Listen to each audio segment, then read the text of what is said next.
Welcome to my new blog. আপোনালোকে চাই আছে ধন ব্লগ আৰু আপোনালোকক মোৰ লাইফ ষ্টাইলটো দেখুৱাম কেনেকুৱা হয় কেনেকুৱা চাম। গতিকে আপোনালোকে আমাৰ ভিডিঅ'বোৰ যদি চাই ভাল পায় তেনেহ'লে ছাবস্ক্ৰাইব লাইক কৰিব নাপাহৰিব। ব্লগ ভিডিঅ'টো আৰম্ভ কৰোঁ। হেল্ল' গাইছ, এতিয়া জীৱনত এটা সমস্যা হৈছে। বৰ্তমান ছেকেণ্ডত ফেক বন্ধু মানে অৱস্থা এনেকুৱা হৈ গ'ল যে মানে একো কৰিব ইচ্ছা নাযায় আৰু মানে এনেকুৱা এটা সমস্যা আহি গৈছে আৰু সমস্যা মানে একদম একো ইচ্ছা নাই কৰিব, একদম মানে জীৱন এটা বৰবাদ হেন পাইছোঁ আৰু সেনেকুৱা ৰকম হৈছে আৰু লাইফটো গাইছ।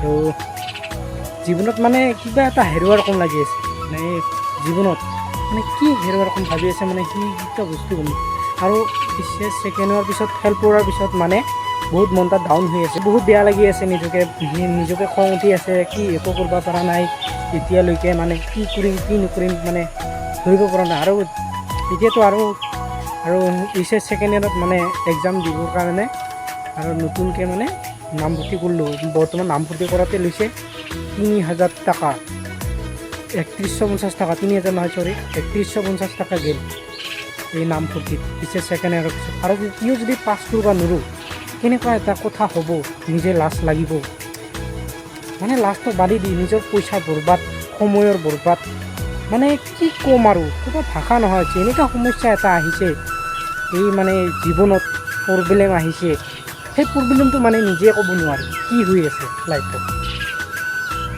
আচলতে হৈছে কি জীৱন তাত মানে মই ধৰিব পৰা নাই কি হৈ আছে।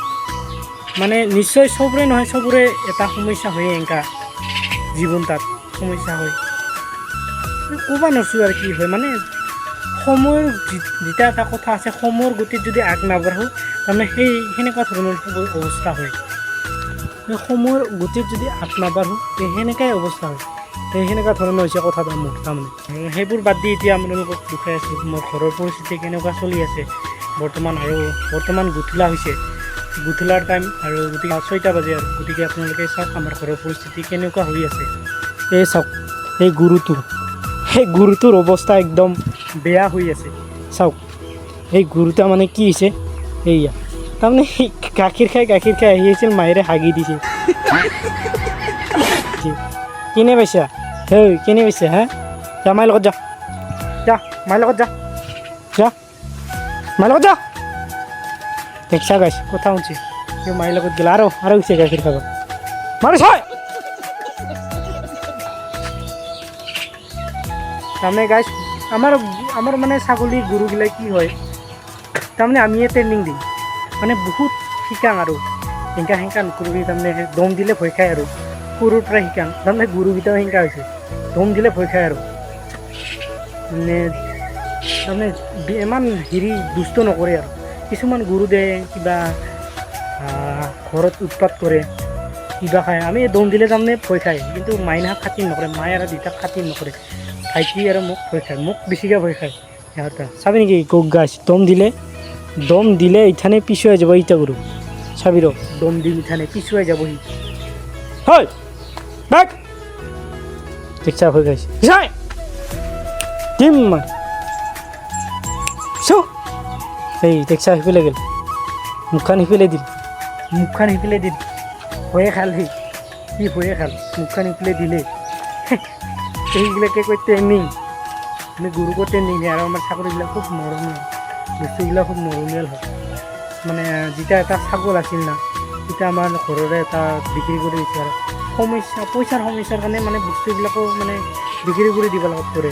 আৰু যিগতিকে আমি দুখীয়া মানুহ, তাৰ কাৰণে আৰু বস্তুবিলাক মানে সেইগিলা বস্তু যদি খাওঁ আৰু চলি যাওঁ, আগবাঢ়ি যাওঁ গাইছ। এইটা ছাগল তাৰমানে ইয়াকে বিক্ৰী কৰি দিছোঁ পইচাৰ অভাৱৰ কাৰণে। ইথান ঘৰটা ওচৰতে বাইনাশাল হৈছে বৰ্তমান, তাৰ কাৰণে আৰু দিগদাৰ হৈছে। সেইটো ছাগল ইথান ঘৰত হাকাই দিলেও নাযায়, গালিৰ পৰাও বুজি পায়, সি খং উঠাও বুজি পায়, বহুত জ্ঞানী আৰু বস্তুবিলাক। মানে মানুহৰ জীৱনত থাকি তাৰ জীৱনটা মানে বেছি বুজি পায় আৰু শিকালে বুজি পায়, কিন্তু নিশিকালে বুজি নাপায় কেতিয়াও। সেইকাৰণে বস্তুবিলাকক শিকাব লাগে, ট্ৰেইনিং দিব জীৱন তাত, মানে একো নাই আৰু জীৱন তাত মানে সেই বস্তুবোৰ মানে নিজে পঢ়ি ডাঙৰ কৰি যেতিয়া ডাঙৰ দীঘল কষ্ট কৰি তেওঁলোকক মানে বিক্ৰী কৰিব লগাত হয় তেতিয়া কিমান মনটো বেয়া লাগে সেইটাতো আপোনালোকেও জানে বহুত বেয়া লাগে নহয় সেই তাৰ কাৰণে আমাৰো সেনেকুৱা হৈছে তাৰমানে বহুত বেয়া লাগি আছে সেই ছাগলটো মানে বহুত ট্ৰেইনিং দিছোঁ আমি ৰানিং কৰিছোঁ তাক ৰানিঙো কৰাইছোঁ দাউৰাইছোঁ বহুত ট্ৰেইনিং দিছোঁ সেই ট্ৰেইনিং দি সি তাৰমানে আৰু যুদ্ধ লাগে বহুত যুদ্ধ লাগে এনেকৈ যদি হাতখন দিয়া না পূৰা খুন্দাই দিয়ে তাৰমানে সি খুন্দাই দিয়ে আৰু খুন্দাই দিয়ে বহুত বদমাছ তাৰমানে ছাগলটো আৰু এটা মাকৰ মানে আৰু এটা ছাগল পোৱালি হৈছে সেই পোৱালিটাও মানে বৰ বদমাছ তাকো শিকাইছোঁ ট্ৰেইনিঙো দিছোঁ তাইও দাউৰে বিৰাট দাউৰে সিও পূৰা দাউৰে সিও যদি এনেকৈ দিওঁ হাতখন মানে সিও খুন্দাই আহে খুন্দাব আহে হিংকাব আহে আৰু হিংকাব আহে সেই হিংকা সিও ছাগলগিলা আমাৰ তাৰমানে আৰু মাহিৰিটাও আৰু তাতকৈ এটা আগৰ মাহিৰি আছিল সিটা তাৰমানে গাইছ বেমাৰতে মৰি গৈছে বেমাৰ হৈছিল কিবা খাইছিল কাৰোবাই ঔষধে দিছে না কিহে এনেকুৱা বুন মাৰা ঔষধ দিওঁতে পায় খাই কেইখন পেটটা ফুলি আছিল এনেকৈ ফুলাতে এইবাৰ মৰি গৈছে মৰা নাই দেচোন দে তাৰপিছত মৰং অৱস্থাতে আমি ধানত লাগি দিছোঁ সেই বস্তুটোতো এনেই খেদাব নোৱাৰা ন তাৰ কাৰণে বিক্ৰী কৰি দিছোঁ গতিকে আপোনালোকক এইখিনিকে জনালোঁ আমাৰ ঘৰৰ পৰিস্থিতি কেনেকুৱা চলি থাকে আৰু কেনেকুৱা হৈ আছে গতিকে আপোনালোকক দেখুৱালোঁ গতিকে আপোনালোকে যদি মোক মোৰ ভিডিঅ'ত কমেণ্ট কৰক আৰু আপোনালোকে যদি কেনেকুৱা ধৰণৰ ভিডিঅ' বিচাৰে মোৰ পৰা তেনেহ'লে আপোনালোকক ভিডিঅ' দিম গতিকে আপোনালোকে কমেণ্ট কৰি দিয়ক গতিকে আৰু যদি ভিডিঅ'টো যদি চাই ভাল পায় তেনেহ'লে ছাবস্ক্ৰাইব লাইক কৰক আৰু লগতে এটা কমেণ্ট কৰি দিয়ক তেতিয়া মোৰ মনটো ভাল লাগি যাব তেতিয়া আৰু আগুৱাই যাব পাৰিম আৰু আপোনালোকৰ সৈতে মই ভিডিঅ' দি থাকিব পাৰিম গতিকে আহক আমি ভিডিঅ'টো ইয়াতে সমাপ্ত কৰিছোঁ ধন্যবাদ